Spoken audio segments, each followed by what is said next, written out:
अधिकारी म्हणून निर्णय घेताना ज्ञान, अनुभव आणि मानसिक स्वास्थ्य यांच्या समन्वयाने निर्णय घेऊन कर्तव्य पार पाडावीत, असं प्रतिपादन सेवानिवृत्त पोलीस महासंचालक प्रशिक्षण आणि खास पथके तथा राज्य मानवी हक्क आयोगाचे सदस्य संजय कुमार यांनी केले। महाराष्ट्र पोलीस अकॅडमी येथील मुख्य कवायत मैदान येथे प्रशिक्षणार्थी पोलीस उपनिरीक्षक सत्र क्रमांक 123 च्या दीक्षांत संचलन कार्यक्रमात ते बोलत होते।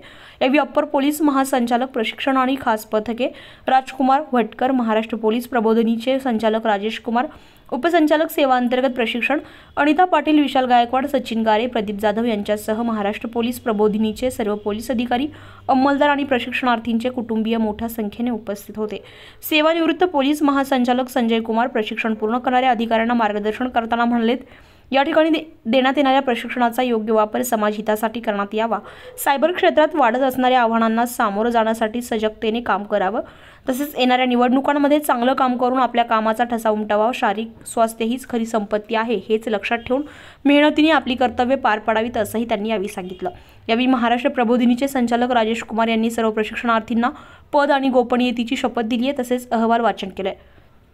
यामध्ये विशेष प्रावीण्य प्राप्त झालेले प्रशिक्षणार्थी सलमान जाहीर शेख यांना मानाची रिव्हॉल्व आणि best trainee of the batch, Meena Keshavrao झाडे सर्वोत्कृष्ट महिला प्रशिक्षणार्थी, दीपक सयाजी रहाणे द्वितीय सर्वोत्कृष्ट प्रशिक्षणार्थी, कवायत सर्वोत्कृष्ट प्रशिक्षणार्थी संतोष नारायण कोळगे, कायदा अभ्यासक्रम सर्वोत्कृष्ट प्रशिक्षणार्थी अंकुश विठ्ठल दुधाळ, गोळीबार सर्वोत्कृष्ट प्रशिक्षणार्थी रामचंद्र किसन बहुरे, बाह्यवर्ग सर्वोत्कृष्ट प्रशिक्षणार्थी निलेश विठ्ठल तळेकर असे विशेष प्रावीण्य प्राप्त झालेले प्रशिक्षणार्थी आहेत।